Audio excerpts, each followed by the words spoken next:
Hello and good evening, everyone. I'm Dr. Aman Khera. I'm the co-founder of Care for Parents.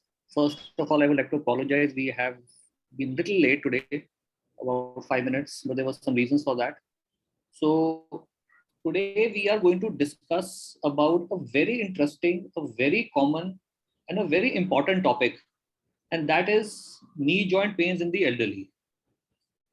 Now the knee joints, if I tell you a little bit about that, ये जो हमारे घुटने होते हैं, there are two three things which are very particular about this joint. One, it is one of the largest joint of the body. ये शायद हमको पता नहीं होता. Second, something which we do not realize is that it is one of the most weight bearing joint of the body. Means जो हमारी body का weight है, it is all falling on the joints, on these knee joints. The knee joints are the ones which hold the weight of the body. And third very important point again, which we do not realize, is that it is a very commonly used joint.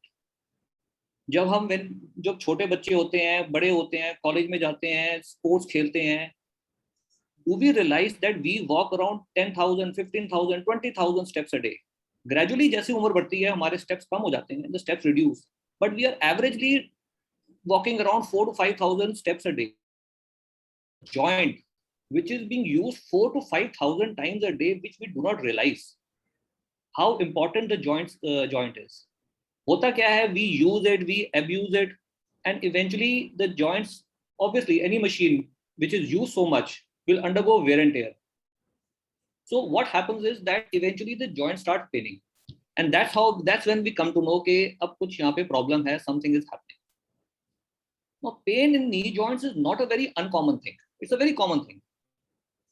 Science में it has been estimated that after the age of 45 years, at least 1 in 3 people, means 33% of the people जो आम population है, they would have either had joint pain, knee joint pains, or they would be experiencing pains at least one time or the other. So now it's a very common thing. If we go into the causes, there are many causes of it. Osteoarthritis is one of the most common things. Sports related injury is a common thing. Our lifestyle is one of the causes of this knee joint pain. Now, not only that, जितने कारण हैं, उतने ही इसके इलाज हैं. We have all experienced knee joint. I'm sure we have all experienced knee joint. Either we are experiencing it, or we have at some time or the other we have experienced knee joint pains. Whenever we go to any doctor, he will give us a list of treatment. Some doctors say, आप तेल लगा लो. Some doctors say, आप Iodex लगा लो. Some doctor will say, you take a tablet. Another one will say, do some exercise. Some doctors say, joint में injection लगा लो. Somebody will say, घुटना बदल दो. Knee replacement is. Now, these are not wrong. It's not that they are saying wrong. These are all correct forms of treatment of knee joint pains. But the question arises, what treatment to be done then? This is the most important thing.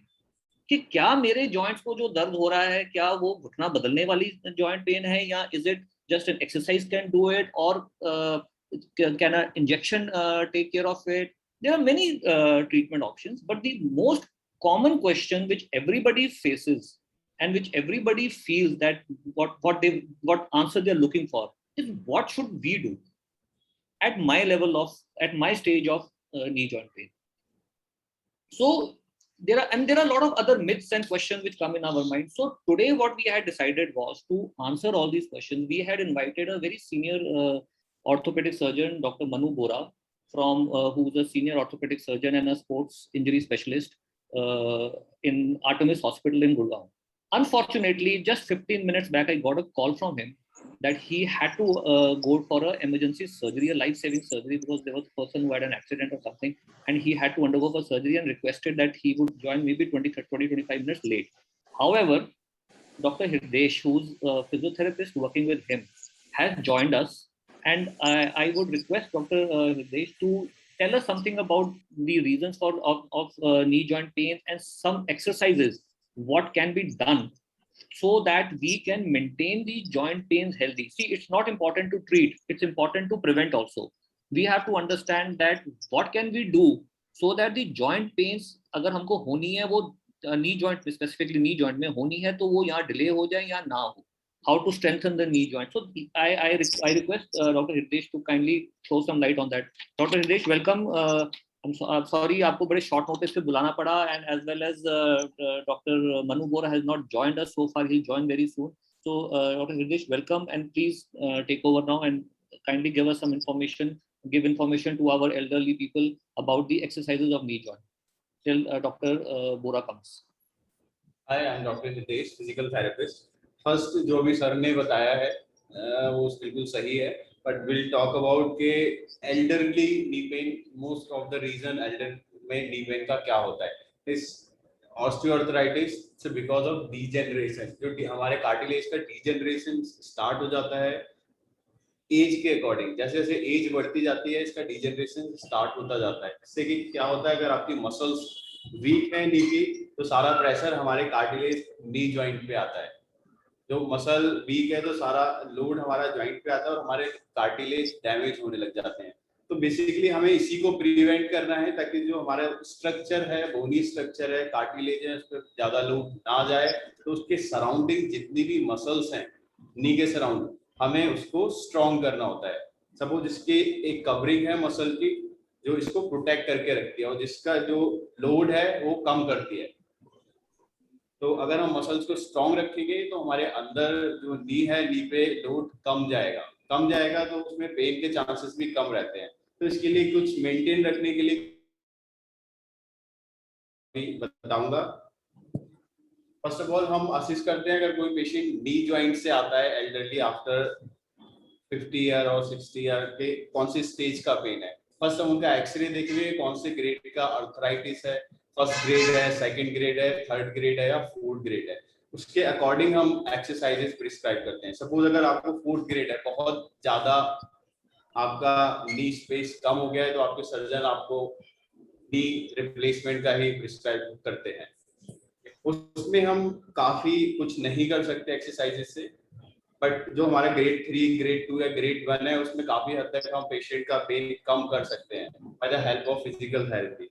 तो इसमें physical therapy में initially हमारे पास 2-3 modalities होते हैं. IFT, ultrasonic, which is pain relieving modality, जो हम use करते हैं पेन कम करने के लिए, पेन और इन्फ्लेमेशन जो भी जॉइंट में है उसको कम करने के लिए. सेकेंडरी हम एक्सरसाइजेस स्टार्ट करते हैं. कुछ नी आइसोमेट्रिक्स हैं, डायनामिक्स हैं, उसके अकॉर्डिंग तो हम स्टार्ट करते हैं आइसोमेट्रिक. फर्स्ट पेशेंट जब भी कोई नी पेन का आएगा तो उसको हम फर्स्ट असिस्ट करते हैं कि उसमें कहाँ क्यों पेन आ रहा है, विच मसल्स उसकी वीक है, कौन सी मसल का इम्बैलेंसिंग है. तो उसके साथ ही हम उसके एक्सरसाइजेस स्टार्ट करते हैं. तो फर्स्ट हम इसमें नी आइसोमेट्रिक से स्टार्ट करते हैं. आइसोमेट्रिक मींस हमारे सिर्फ जो मसल है उसका कॉन्ट्रैक्शन होता है, कोई भी डायनामिक हम एक्टिविटीज नहीं कराते. और जो हमारे जॉइंट बहुत ज्यादा टाइट है उसके लिए नी मोबिलाइजेशन कराते हैं, वो with the help of physical therapy. जो आप खुद से एक्सरसाइजेस करते हैं मैं उसको कुछ आपको लाइन डालूंगा, कुछ डिस्क्राइब करूंगा. नी आइसोमेट्रिक के लिए आपको लाइन में किसी सरफेस पे, मैट पे या उस पे काउच पे लेटना है. आपको अपना नी नीचे प्रेस करना है और जो आपकी क्वाड्रिसेप्स मसल्स हैं उसको टाइट करना है और पंजे को ऊपर नीचे. वो काउच that visible, वो काउच विजिबल हो रहा है? Yes, it's visible. मैं एक पेशेंट पे डिमॉन्स्ट्रेट करके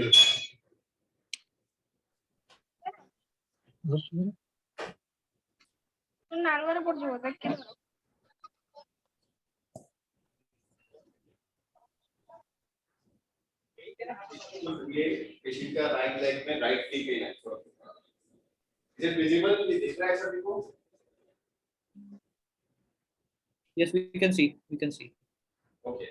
तो हमें आइसोमेट्रिक के लिए क्या करना है? फर्स्ट हम कोई भी लेकर टॉवल रोल या फिर कोई भी एक बॉटल ले लेंगे. बॉटल को टॉवल रैप करके इसको घुटने के नीचे लगाना है और हमें नीचे इसको नीचे प्रेस करना है और अपना जो क्वाड्रिसेप्स मसल्स है इसको टाइट करेंगे. And along with this raise your heel toward the knee. इसको ऊपर खींचेंगे. प्रेस इसको नीचे प्रेस करके रखना है फॉर 10 सेकंड. और मिनिमम हम इसके 10 रिपीटेशन करेंगे एंड रिलैक्स. ठीक है. ये नी आइसोमेट्रिक है जो हमारे जो ऊपर वाले थाई के मसल्स हैं इसको टोन अप करके रखता है ताकि जो आपका नी में पेन आ रहा है मसल्स वीकनेस की वजह से वो कम हो जाएगा. And second hams isometric. Ham isometric के लिए हमें सेम टॉवल रोल को हील के नीचे लगाना है। अभी हम हील से नीचे प्रेस करेंगे और पंजे को इसके भी ऊपर टुवर्ड द नी पुल करके रखेंगे। इसको भी हमें होल्ड करना है फॉर 10 सेकंड। इसके भी मिनिमम 10 रिपीटेशन करेंगे।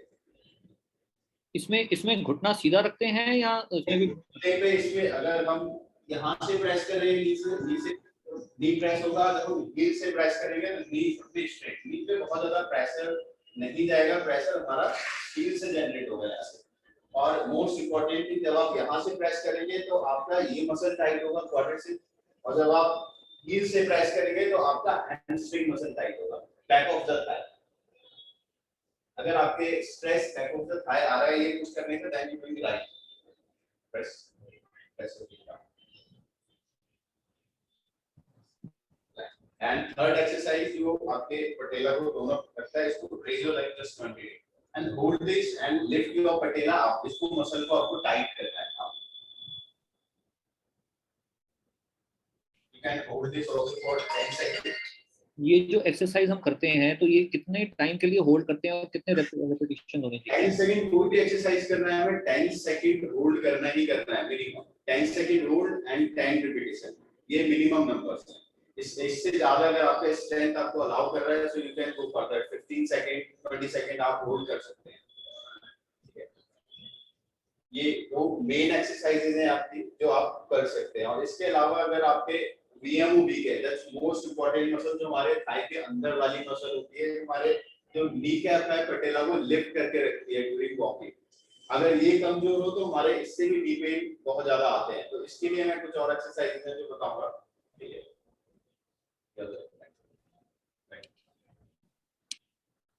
इसके लिए हमें क्या करना है, अपने लेग को एक्सटर्नली रोटेट करना है। ये एक्सरसाइजेज हम सबसे ज्यादा ऑस्टियोआर्थराइटिस के पेशेंट को कराते हैं और सबसे ज्यादा उनको इससे बेनिफिट मिलता है, इससे रिलीफ आता है। ठीक है, इसको लेग को में एक्सटर्नली रोटेट करना है बाहर की साइड लाइक दिस, और पंजे को ऊपर पुल करना है टुवर्ड द, और इसको लिफ्ट करेंगे till here 60 to 70 degree and slow down. इस पे जो भी स्ट्रेस आएगा आपके इनर ऑफ थाई के साइड आएगा, अंदर के साइड। मींस पहले लेग को बाहर की तरफ रोटेट करेंगे। फर्स्ट हमने होल लेग को बाहर के साइड रोटेट करना है। सेकंड स्टेप जो टो है उसको टुवर्ड द नी पुल करना है ऊपर एंड देन रेज करना है। ठीक, किसी भी लिफ्टिंग वाली एक्सरसाइज में हमें एंकल का लॉक करना बहुत जरूरी है। अगर एंकल लॉक नहीं करेंगे तो सारा स्ट्रेस हमारा नी जॉइंट पे ही आएगा। अगर हम एंकल लॉक कर लेते हैं तो हमारा नी स्ट्रेट रहेगा और नी का प्रेशर डिस्ट्रीब्यूट हो जाएगा।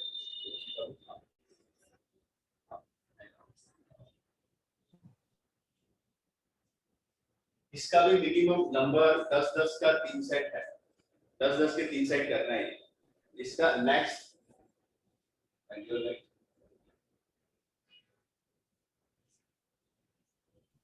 दोनों नी को बेंड करेंगे और नी के बिटवीन द नीज हम इसमें कोई बॉल या फिर कोई पिलो प्लेस कर देंगे, जो मोटा पिलो। ठीक है, फर्स्ट स्टेज में हमें इसको दबाना है, प्रेस करना है, excuse, and second raise your back. ये कंप्लीट एक्सरसाइज है। इसको भी हमें 10 सेकंड होल्ड करना है। 10 सेकंड। सपोज अगर किसी पेशेंट के बैक पेन है, वो लिफ्ट नहीं कर पा रहा है, तो इसको हम सिटिंग में भी कर सकते हैं। सिटिंग में जस्ट बैठना है और यहाँ पे एक पिलो या फिर कोई भी फुटबॉल बॉल है यहाँ प्लेस करनी है और इसको दबाना है एंड होल्ड फॉर 10 सेकंड। इसके अलावा कुछ स्ट्रेचेस हैं जो इसमें हेल्प करते हैं, वो मैं आपको बता देता हूँ। अगर आपके मसल्स बहुत ज्यादा टाइट है, इस वजह से भी आपके नी में पेन आ सकता है। ठीक है, और ऑस्टियोआर्थराइटिस में मोस्टली हमारा हैमस्ट्रिंग और ये इसके साथ टाइट होता जाता है। ठीक है, इसके लिए हमें दोनों और हम 1 बाय 1 भी इसको कर सकते हैं। बेंड करेंगे, सपोज लेग को बेंड किया और पुल टुवर्ड द चेस्ट की तरफ पुल करेंगे। और अगर आपके बेंडिंग में बहुत ज्यादा पेन आ रहा है, ऐसे बेंड नहीं कर पा रहे, देन आप इसको अंदर के साइड से भी पुल कर सकते हैं। इसको भी हम 3 साइड करेंगे। कोई भी स्ट्रेचेस करेंगे, स्ट्रेचेस हम लॉन्ग टाइम के लिए रोक सकते हैं, होल्ड कर सकते हैं, और सेट 3 से ज्यादा सेट हमें नहीं and release.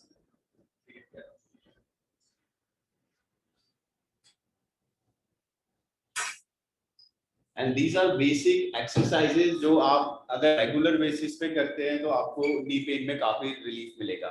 And if we talk about कि हमें आइस पैक और हॉट पैक लगाना है, अगर वो डिपेंड करता है कंडीशन पे, ठीक है। अगर आपका नी बहुत ज्यादा स्टिफ है लॉन्ग टाइम से, देन आपको हॉट पैक का यूज करना है एक्सरसाइजेस से पहले। और अगर आपको इमीडिएट एकदम से कोई नी पेन आ रहा है, देन फॉर 72 आवर्स तक आप आइस पैक का यूज करेंगे। अभी कोई डाउट है, कोई क्वेरी है तो आप मुझसे पूछ सकते ये हैं। बड़ा इम्पोर्टेंट चीज है कि कई बार लोग कहते हैं कि कोल्ड पैक यूज करो, कई कहते हैं कि हॉट पैक यूज करो। What is the differentiating factor when it's depend upon condition to condition. See, अगर आपको लॉन्ग टाइम से स्टिफनेस है, आपको इमीडिएटली कोई इंजरी नहीं हुई है, आपको पहले से आपके मसल्स स्टिफ हैं, तब आपको हॉट पैक का यूज करना है, ठीक है। और अगर इमीडिएटली आपके कोई पेन आए, उसमें आप हॉट पैक बिल्कुल नहीं लगाएंगे, आपको उसमें आइस पैक का यूज करना है। क्योंकि जो हमारे हॉट पैक का वो है, अगर हम ज्यादा हॉट पैक लगाएंगे तो उससे क्या होता है, जो डायलेटेशन होता है, जो हमारे ब्लड सर्कुलेशन इंक्रीज हो जाता है। अगर इमीडिएट कोई इंजरी है तो उसमें हम हॉट पैक लगाएंगे तो इंटरनल ब्लीडिंग का चांस होता है। और आइस पैक होता है वेजो कंस्ट्रिक्शन, उसको ब्लीडिंग अंदर कोई भी इंजरी है उसको इमीडिएट उसको रोक देता है, जमा देता है। तो हम ऐसी कोई भी इंजरी है जो इमीडिएट हुई है विद इन 72 आवर्स, उसमें आइस पैक का यूज करते हैं। डॉक्टर हितेश, एक बात और बताइए that it has been said many times कि जिनको ऑस्टियोआर्थराइटिस है या रेगुलर नी जॉइंट पेन होती हैं, lot of doctors have advice कि स्क्वाटिंग नहीं करना। स्क्वाटिंग या जो आल्टी पाल्टी मार के बैठते हैं वो नहीं करना। जरा उसके बारे में बताएंगे, how what is your opinion on that?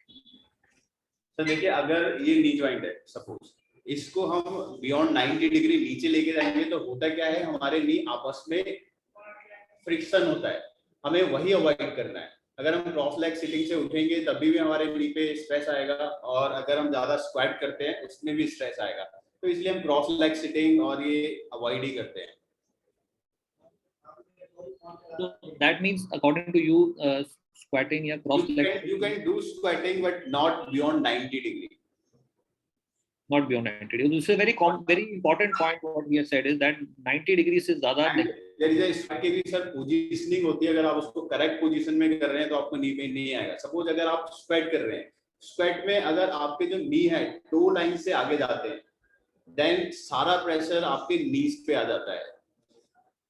और अगर आप प्रॉपर उसको करते हैं, पीछे जाना है तो नी आपके ज्यादा आगे नहीं जाना चाहिए, बेंड नहीं होना चाहिए, तो आपका प्रेशर नी पे नहीं आएगा। जो हमारा मेन मोटो है स्क्वाट का, हैमस्ट्रिंग एंड ग्लूट्स मसल, उन पे ही आएगा। जब हम सिटिंग में जाएंगे तो हमारे ग्लूट्स पे प्रेशर आएगा, जब भी हम उठेंगे तो हमारे हैम्स पे आना चाहिए, नी पे नहीं आना चाहिए। क्योंकि बहुत लोगों की कंप्लेंट होती है कि हम जब भी स्क्वाट करते हैं हमारा नी पेन बढ़ जाता है, काफी पेशेंट का। तो इसका one of the most important reason यही है, क्योंकि स्क्वाटिंग पोजीशन बिल्कुल गलत होती है, और ये कोई भी डिमॉन्स्ट्रेट करता नहीं है, बताता नहीं है कि हमें राइट वे कैसे एक्सरसाइजेस करनी है, क्या पोजीशनिंग रहना चाहिए, क्या पोस्चर रहना चाहिए ड्यूरिंग एक्सरसाइजेस। एक बात बताइए, जैसे जैसे एल्डरली होते हैं when they cross the age of 65, 70, 75, तो obviously because of age factor movements restrict हो जाती हैं, लिमिट हो जाती हैं। So can you give some sort of a exercise जो वो उस वक्त उस स्टेज में कर सकें जिसमें मूवमेंट लिमिटेड भी है, but yes exercise is important so as to prevent the weakness of the muscles? तो देखिए, एल्डरली में हम कुछ ही एक्सरसाइजेस हैं जो कर सकते हैं, जो मैंने भी बताया। फर्स्ट नी आइसोमेट्रिक्स, वीएमओ आइसोमेट्रिक्स, और सम टाइप ऑफ स्ट्रेचिंग्स जो कि हम एल्डरली में करा सकते हैं। अभी मैंने जो उनको डिमॉन्स्ट्रेट किया, क्वाड्स का आइसोमेट्रिक हम वो कर सकते हैं। सेकेंड, हम पटेलार मोबिलाइजेशन कर सकते हैं, सेल्फ सिंपल। उससे पहले हमें जो भी एक्सरसाइज करेंगे, अगर ऑस्टियोआर्थराइटिस है तो आपको हॉट पैक का यूज करना है, जिससे कि क्या होगा कि आपके मसल्स सॉफ्ट हो जाएंगे, एक्सरसाइजेस में आपको इजी होगा, ठीक है। बस पटेलार मोबिलाइज करना है, जो आपका नी कैप होता है उसको, उसका मूवमेंट प्रॉपर रहना चाहिए।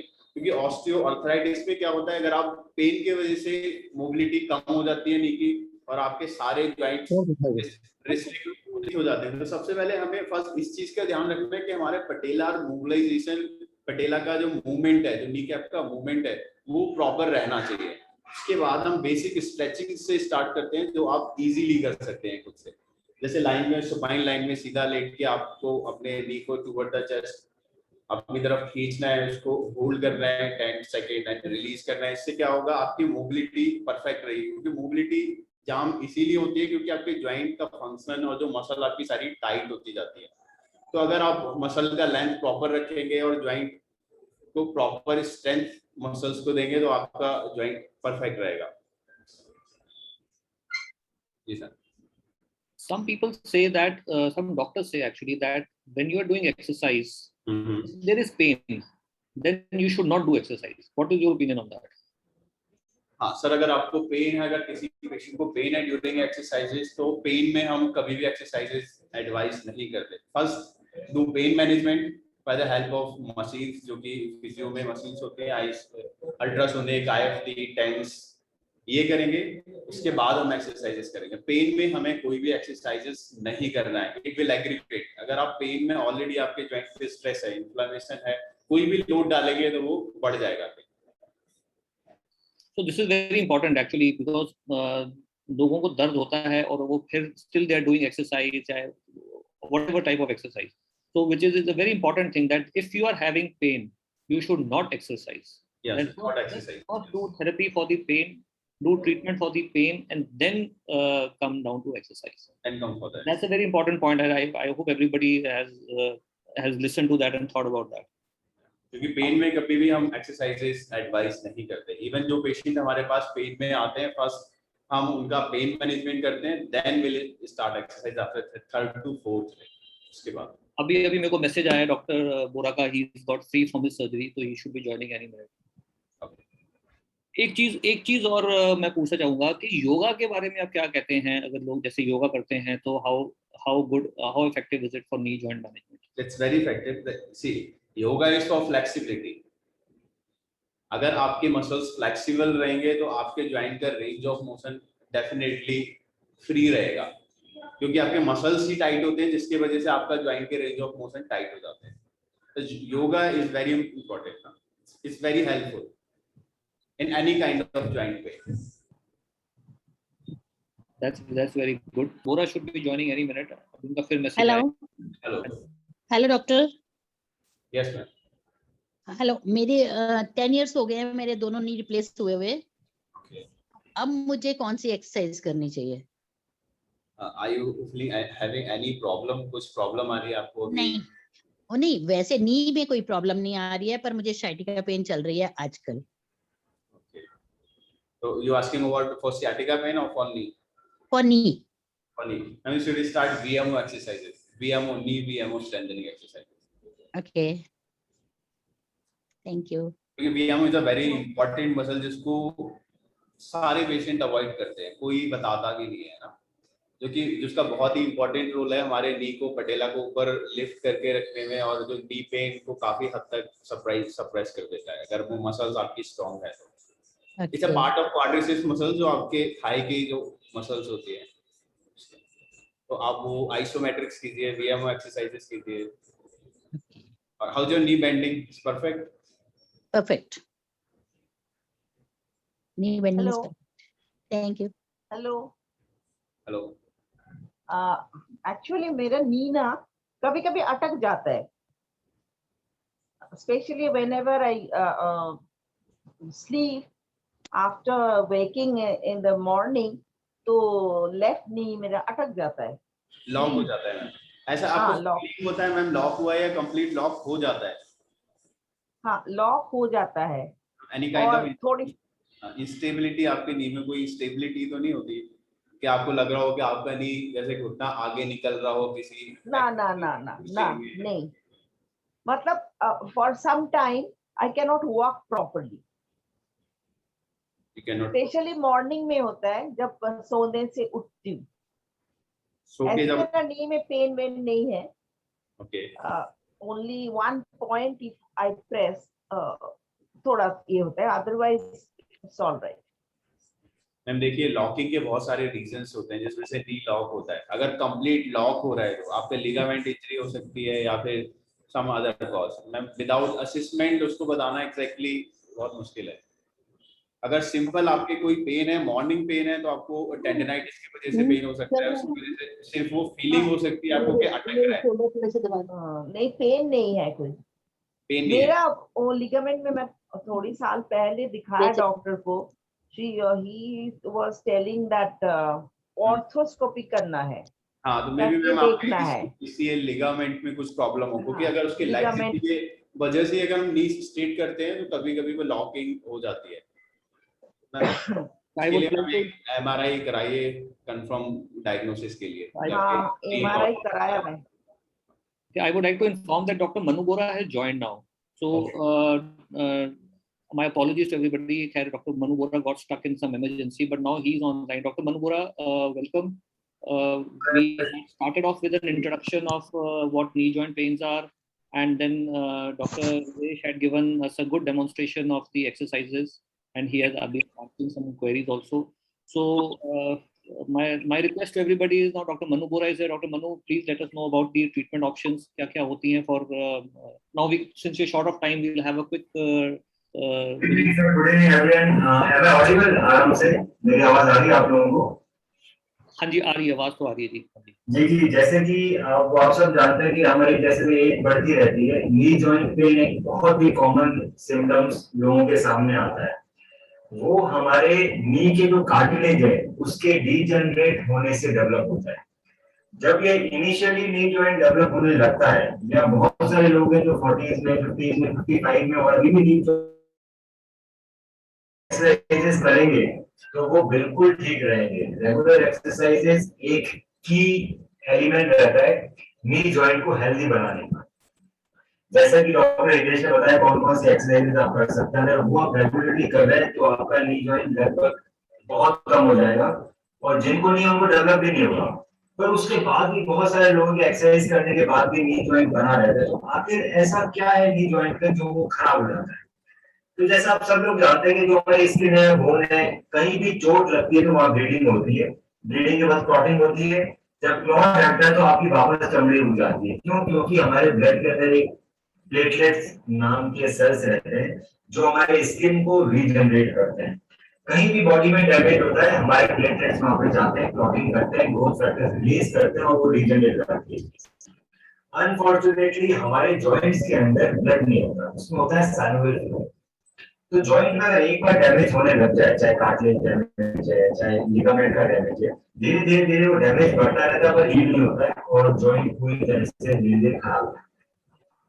इनिशियल स्टेज में जब लोग हमारे पास आते हैं तो ऑर्थो बायोलॉजिक्स इंजेक्शन या पीआरपी, प्लेटलेट रिच प्लाज्मा, इसका ये मतलब है कि हम पेशेंट्स का ब्लड निकालते हैं. ज्यादा नहीं निकालते, 10 to 20 में निकालना पड़ता है. उसमें से हम प्लेटलेट्स सेपरेट आउट कर लेते हैं. वो प्लेटलेट्स जब हम नी जॉइंट के अंदर इंजेक्ट करते हैं तो आपका डैमेज कार्टिलेज को रीजनरेट करता है. तो ये एक ऐसा इंजेक्टेबल प्रोसेस है जो ओपीडी में होता है और ये ऑपरेशन नहीं है. सिंपल 5 से 10 मिनट का प्रोसेस है जिससे आपका कार्टिलेज वापस रीजनरेट आता है और आपको जॉइंट पेन में बहुत रिलीफ मिलता है. और अगर हम ये रेगुलरली ले रहे हैं, मतलब हर 2 साल में एक बार, एक एज लगभग 60-65 के आसपास, तो आपको नी रिप्लेसमेंट की जरूरत भी नहीं पड़ती है. तो बहुत सारे ऐसे पेशेंट हैं जिनको हमने नी रिप्लेसमेंट से बचाया है with the help of regular exercises and stem cells या प्लेटलेट रिच प्लाज्मा इंजेक्शन. इसके अलावा कुछ और इंजेक्शंस आते हैं, जैसे जेल के इंजेक्शंस आते हैं, वो पर एनएम लगा सकते हैं. कुछ जो स्टेरॉइड के इंजेक्शंस लगाते हैं वो मैं रिकमेंड नहीं करता क्योंकि उससे लिगामेंट गिरेगा. तो अगर आप बचाना चाहते हैं अपने घुटने को, तो ज्यादा खराब नहीं हो, तो पीआरपी एक बहुत अच्छा ऑप्शन है. साथ में अगर आप एक्सरसाइजेस करेंगे तो आपके घुटने हमेशा अच्छे बनेंगे. अब इसके बारे में अगर किसी को सवाल पूछना है तो आप लोग सवाल जवाब कर सकते हैं, मैं उन सबका आंसर दूंगा. Please, anybody who would like to ask any question, Dr. Bora is here now. Please, जिसको जो questions पूछने हैं regarding their treatment or their current situation, current status of the knee joints, please you may please ask. हाँ जी. Excuse me. Hello. हाँ जी ma'am. Hello. जी, I'm Meenakshi. I want to know what is the difference between osteoarthritis and rheumatoid arthritis. Any symptomatic differences? How can I make which disease I have? ये काफी important question है. देखिए, rheumatoid arthritis एक disease है. उसका criteria बड़ा specific है। अगर आपको ये 6 पॉइंट है तो रूमेटॉइड आर्थराइटिस, रूमेटॉइड आर्थराइटिस में धीरे धीरे हमारे जॉइंट्स खराब होने लगते हैं। जॉइंट्स खराब होने, बहुत सारी डिजीज में जॉइंट्स खराब होते हैं, पर रूमेटॉइड आर्थराइटिस में खराब हो रहे हैं ये कैसे मालूम पड़ेगा? सो रूमेटॉइड आर्थराइटिस में जो हाथ होता है उसकी छोटी उंगलियों में सबसे पहले इन्वॉल्वमेंट आता है, उसका सिमेट्रिकल, मतलब अगर मेरे इस जोड़ में दर्द है तो इसी जोड़ में दर्द होगा, दूसरी जगह इस जोड़ में दर्द है तो वो भी यही। तो symmetrical small joints involvement, morning में स्टिफनेस इन द फिंगर्स, मतलब सुबह उठने के बाद आपको लगेगा आपके हाथ अकड़ गए, और आपने कुछ टेस्ट एलिवेटेड आएंगे जिसको बोलते हैं आई फैक्टर और आईबीसीसी। इसका मतलब है कि आपको रूमेटॉइड आर्थराइटिस है। ऑस्टियोआर्थराइटिस डिजीज नहीं है, ऑस्टियोआर्थराइटिस एक एजिंग प्रोसेस है, मतलब आपके घुटने या आपका हिप जॉइंट या आपके हाथों के जॉइंट धीरे धीरे रीजनरेट हो रहे हैं। ऑस्टियोआर्थराइटिस सब में होता है, एक एज के बाद सबके अंदर आता है। Okay. डॉक्टर, क्वेश्चन आया हुआ है यहाँ पे हमारे चैट बॉक्स में from mister Anand Mathur. He has asked that before lockdown, I used to walk 8 to 12 kilometers at the age of 73 years. Yes, sir. Is so much walking at 73 years harmful in later life? No, sir. Walking is, see, I mean, sports medicine especially. मेरे पास लोग आते हैं 80 years से 73 years से, बोलते हैं sir हमें running करनी है, मैराथन दौड़ना है। So walking is never harmful. आपको walking से आपका नी डिजेनरेट नहीं होता। नी डिजेनरेट होता है when you don't do strength training. तो walking करते रहिए, बहुत अच्छी बात है, आपका हार्ट अच्छा रहेगा, आपके मसल्स अच्छे रहेंगे। पर रिकमेंडेशन ये कि साथ साथ में आप स्ट्रेंथ ट्रेनिंग भी कीजिए, नहीं की specifically VMO, vastus medialis obliquus, VMO exercises कीजिए स्ट्रेंथ ट्रेनिंग में। नॉर्मल नी की स्ट्रेंथ ट्रेनिंग करेंगे। अगर आपको जानना है कि वो वीडियो ट्रेनिंग कैसे करनी है स्ट्रेंथ ट्रेनिंग, तो आप मेरा नाम डॉक्टर मनोहर उसमें यूट्यूब में डाल सकते हैं, आगे लिख के नी पेन एक्सरसाइज, तो आपको नी पेन का वीडियो मिल जाएगा। वो सिंपल एक्सरसाइज है, आप रेगुलरली करें। So that means walking can be done, and walking should be done, sir, should be done. But knee strengthening exercise is important, which should be done. That's very important. That's very interesting and very important, because people feel कि भी जितना उम्र के बाद walking restrict हो जाती है या कई बार हो भी जाती है, limitations, physical limitations are there. Doctor, one question which people ask is that that lot of times they say कि what is that stage when the knee replacement should be done? मतलब तो ये एक important question है कि knee replacement जिसको जरूरत है हम उसी को ऑफर करते हैं। So 3-4 क्राइटेरिया हैं। अगर आपके पैर बहुत ज्यादा टेढ़े होने लगते हैं तो मतलब आपका कार्टिलेज के साथ साथ बोन भी इरोड हो रही है, definitely you should not delay the knee replacement. अगर आपको नी में बहुत ज्यादा दर्द है और आपको वीक में 2 से ज्यादा बार पेन किलर्स खाने की जरूरत पड़ रही है to do your daily activities, तो नी रिप्लेसमेंट की जरूरत है। अगर आप नहीं कराएंगे नी रिप्लेसमेंट तो आपकी किडनीज और लीवर पे भी फर्क। So this is very important, doctor. What you have said, that if you are taking your painkillers twice a week, that's what you said. I think that means that you are heading for a knee replacement. Doctor, can one climb steps with knee pain, or they should only use the lift?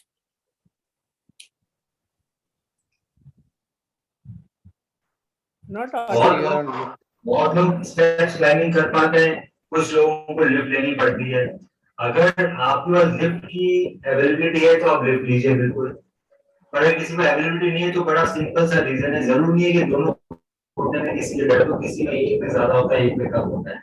So point to remember is good to heaven. जब आप ऊपर जा रहे हैं तो अच्छे घुटने को पहले रखिए, एंड बैक टू हेल्थ जब नीचे उतर रहे हैं तो खराब घुटने लाल पहले उसको पहले रखिए। तो ये सिंपल सा पॉइंट रिमेंबर करके आप कर सकते हैं। और दूसरा 1 by 1 स्टेप, अगर ज्यादा पेन है तो कीजिए।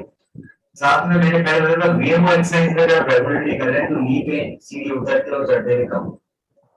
आजकल लोगों को नी रिप्लेसमेंट से बहुत डर लगता है, पर टेक्निकल एडवांसमेंट काफी ज्यादा आ गए हैं, बहुत अच्छे नी रिप्लेसमेंट मॉडल आ गए हैं, बहुत बड़ी कंपनीज हैं। तो नी रिप्लेसमेंट एक बहुत ही सक्सेसफुल ऑपरेशन है। अगर आप आपकी वॉइस बीच में थोड़ी ब्रेक हो जाती है डॉक्टर साहब, तो अपना मेरा वो कुल म्यूट कर रहा है। So hello doctor. हाँ जी मैम बताइए। Yes, my mother is having knee joint pain from last 5-6 years, and doctors recommend to lose some weight. So what kind of exercise she should recommend for? Would you recommend for that? आपकी इस as के अंदर exercise से weight lose करना काफी difficult होता है, क्योंकि एक्सरसाइज बहुत विगरस एक्सरसाइज करनी पड़ती है, जॉगिंग, रनिंग, स्ट्रेंथ ट्रेनिंग। तो एक्सरसाइज एक नॉर्मल कार्डियोवैस्कुलर हेल्थ के लिए एल्डरली लोग करते हैं, वेट लॉस के लिए नहीं कर पाते, उस लेवल की एक्सरसाइज नहीं कर पाएंगे। पर स्विमिंग कर सकते हैं, साइकिलिंग कर सकते हैं, ये दो ऐसी एक्सरसाइज है जिससे आप डॉक्टर बोरा, थोड़ा सा एक problem, I am sorry to interrupt, आपकी ना वॉइस क्लियर नहीं आ रही है, वॉइस इज नॉट क्लियर। अभी आ रही है? Yes, yes. It's better. Would you please revise what to exercise she should do again? Swimming and cycling. Okay, yeah, got it. जी जी। Thank you so hello much. Doctor, hello doctor. मेरी मम्मी को अभी कभी कभी वो बैठे रहती है और जैसे ही स्टेप आउट करती है तो थोड़े स्टार्टिंग में 2-3-5 सेकंड तक तो बहुत ज्यादा मतलब वो लॉकिंग जैसा लगता है और थोड़ा बहुत बैक पेन भी रहता है। देखिए सर, इसके अंदर है ना, अगर लॉकिंग लग रहा है तो हमें एक बार उनके एक्सरे देखने पड़ेंगे। सो आप डॉक्टर अमन को एक्सरे भेज सकते हैं, नी के एक्सरे, और उन सबका मैं फ्री में ओपिनियन दूंगा। तो जिसको जो भी प्रॉब्लम लग रही है माता पिता को लेकर, उन्होंने कुछ इन्वेस्टिगेशन करा होंगे, एक्सरे होंगे, हमारे होंगे। आप लोग डॉक्टर अमन को भेजिए, डॉक्टर अमन मुझे भेजेंगे, and then we will give you the free opinion कि आखिर सबसे बेस्ट तरीका क्या है इसको ठीक करने का। What can be done is all our customers, all our members who require any help, who have any problems, share their report or their X-rays with us, and we can discuss it with the doctor so that he has a more detailed view about that. I think that's the right way to go. Yeah, sure. Perfect. Thank you. Thank you so much for your kind help, sir. Dr. Bora, sometimes people say that they have a problem in the pain in the knee joint while walking up, and some say specifically while walking down. What is the significance or a difference of that? Sir, there is no difference in walking up and down, but definitely अगर आपको stage में pen हो रहा है, either you are walking up and walking down, that means patellofemoral arthritis develop हो रही है। So that's why मैं 3-4 उनको VMO exercises पे बहुत स्ट्रेस दे रहा हूँ। VMO exercises अगर आप रेगुलरली करेंगे तो डेफिनेटली आपका ये दर्द ठीक हो जाएगा। Thank you so much. So that means basically the strengthening of the knee joint is a very, very important part of maintaining our knee joint health, and regular exercises, irrespective of our age, we should do exercises. And if somebody wants to prevent the knee replacement, then injection PRP, which is a very non-harmful injection, which is your own platelets, can regenerate the cartilage, and you can be free from the pain, might save you from the surgery, and you can live a healthy life. That's a very, very important advice that has been given, that PRP therapy can help to prevent knee replacement. Of course, उस stage पे depend करता होगा doctor साहब कि किस stage पे the patient is at. अगर cartilage बिल्कुल हील हो गया, bone to bone टच हो गई एक्सरे में, तो PRP इतनी हेल्प नहीं करती, but if you come in early stage, definitely we can save them. That's very interesting. Lot of things have been taught today to us regarding the exercises, and of course through Dr. Bora also. It's very interesting. We have had a nice demonstration of exercises done today by Dr. Hitesh and Dr. Bora. Although he became busy in the surgery, we are thankful to him that he eventually joined in. And of course, life is first, so the surgery was important. So thank you very much for joining in. Anybody else would like to ask any question or? Mr. Sikri, you can ask. We can hear you now. Are you able to please hear me? Yes, we are able to hear you loudly. Dr. Saab, excuse me to put a different question. It is not actually related to knee pain.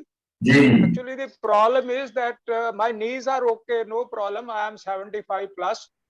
Whenever I am walking now, there is whenever I am walking, there is imbalancing of my legs.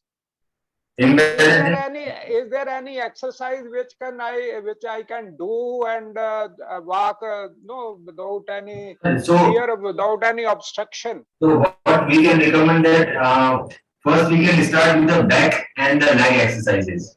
So आपको back pain exercises करनी है एक दिन, और आपको एक दिन knee pain exercises करनी है. Actually, I had gone to a neurologist.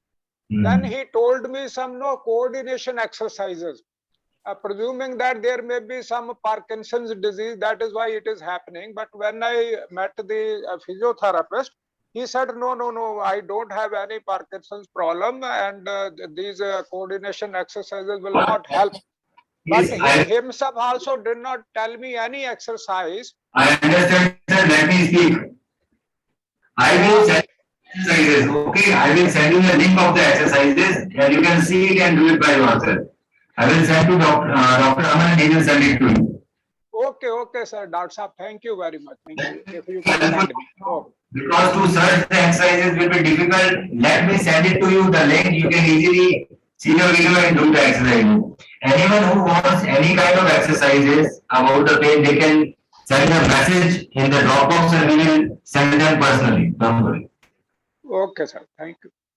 I would like to inform everybody that if anybody wants to share any reports or any x-rays, please share it with the Care for Parents portal, or contact your relationship manager and please share it with them, and we will further share it with the doctor, and if required we can help you in getting connected to the doctor for that.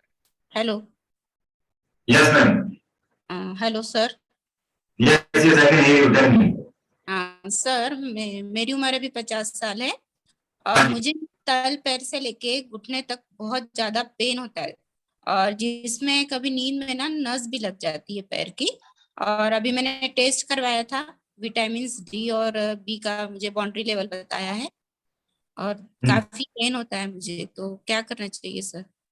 कई बार ऐसा होता है कि उनकी हमारी nerve जो कमर से आती है उसमें अगर इम्पेयरमेंट हो तो पेन हो सकता है। सो सबसे पहले इम्पोर्टेंट रहता है कि आप कमर की एक्सरसाइजेस कीजिए, बैक एक्सरसाइजेस, ताकि आपकी जो अगर नर्व इंपेज हो रही हो बैक में तो वो धीरे धीरे खुले।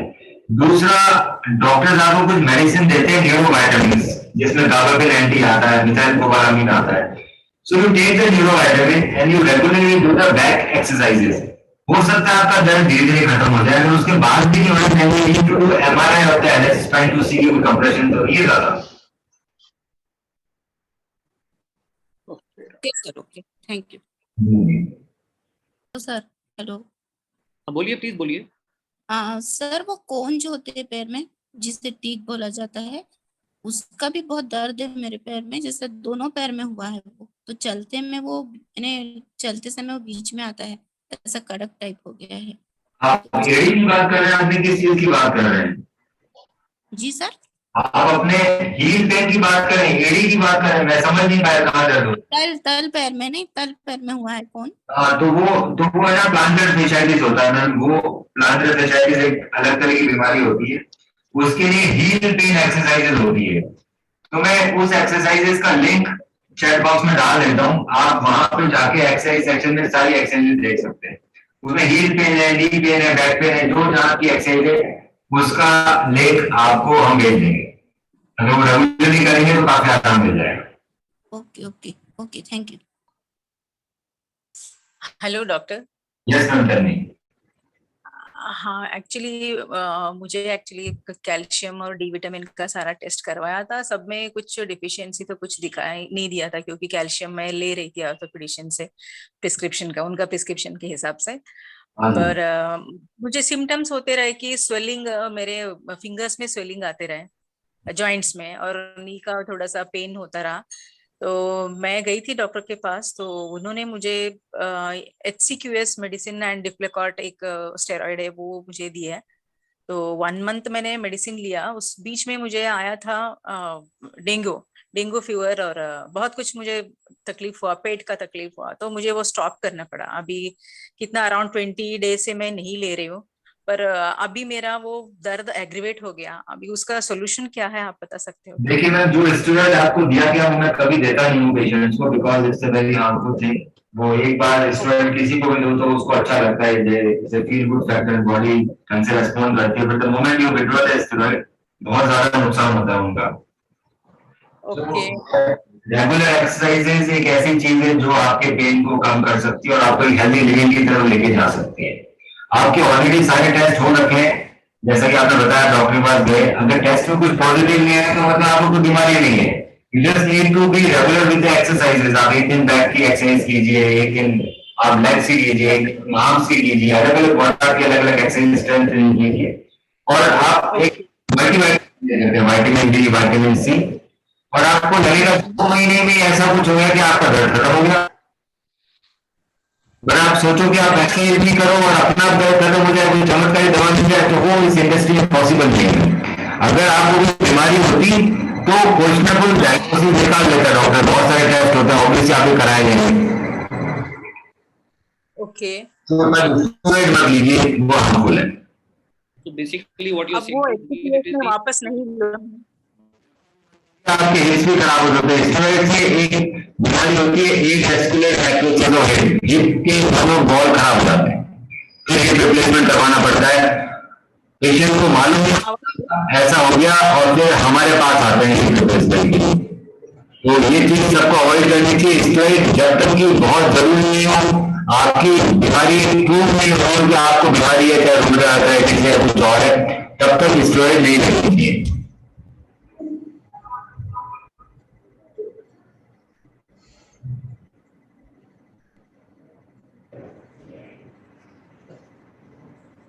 Any other questions? Hi, Doctor. Good evening. Okay, so my name is Jiten Jani. I am from Ahmedabad, and I want to ask query regarding my father. My father's age is 57, right? And he had swelling on both the legs. So I want to know the reason why he had swelling on both the legs. Swelling के बहुत ज्यादा reason होते हैं। Kidney में problem है तो swelling आ सकती है, अगर नींद खराब हो रही है तो भी स्वेलिंग आ सकती है। तो सबसे पहले ये चीज आपको कंप्लीट ब्लड टेस्ट कराना चाहिए कि किडनी और लीवर तो ठीक है। डॉक्टर आपकी आवाज क्लियर नहीं आ रही, I'm sorry, आपकी आवाज क्लियर नहीं आ रही। कंप्लीट ब्लड टेस्ट करा दें किडनी के लीवर के, अगर इसका मतलब आपकी किडनी और लीवर की वजह से स्वेलिंग आ रही का रीजन कह सकते हैं कि में आर्थराइटिस हो रही है। उसको कम करने का तरीका ऐसा पहले को इवैल्यूएट कराइए कि किडनी वाली कोई दिक्कत है तो उसमें ठीक करनी चाहिए किडनी की दिक्कत नहीं है तो हर ये पैर ऊपर लगे बैठ जाता है और ऐसी लड़का की बैटिंग में बड़ी बढ़ गई करें और Have you been able to hear? Actually हमारे को आवाज नहीं आ रही। Yes, sorry sir, but I am also not able to hear you. Dr. Saab, there is some little disturbance in your voice. If you can probably recheck your audio device.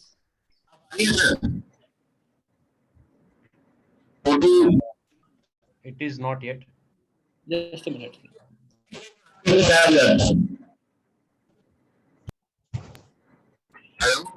हाँ जी doctor साहब बता दीजिए। कहने का मतलब है हर घंटे में पाँव ऊपर करके बैठना है, टेबल के ऊपर और पाँव हिलाएंगे, ये तरीका स्वेलिंग कम कर देगा। What you are saying is कि पाँव ऊपर करके so that the limbs should be elevated ताकि पैर ऊपर हो जाएं। Every 2 to 3 hours, both for 5 to 10 minutes. For 5 to 10 minutes.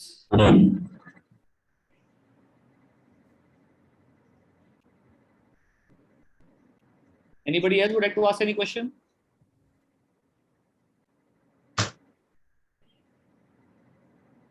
So I think today has been a very, very interesting day. We have had 2 experts with us. We have seen a few exercises and we have heard from Dr. Bora about how to prevent knee replacement, which is very, very nice, very, very innovative. And we have quite a few of you have asked questions, which I hope that has been answered to your satisfaction. So I would like to thank everybody for sparing time and coming and attending this session, and special thanks to Dr. Bora, especially because he got delayed because of his surgery, and he came and joined back. And thanks to Dr. Hridesh, who was there till the time Dr. Bora could come back to show some exercises. Thank you everyone. It was nice interacting with all of you. Thank you again, Dr. Manu Bora, once again. If you receive any more queries, we will definitely pass on to you. Also, if there are any links of the videos which you can send, we will definitely send it to our members of the group. Thank you, everyone. Thank you very much.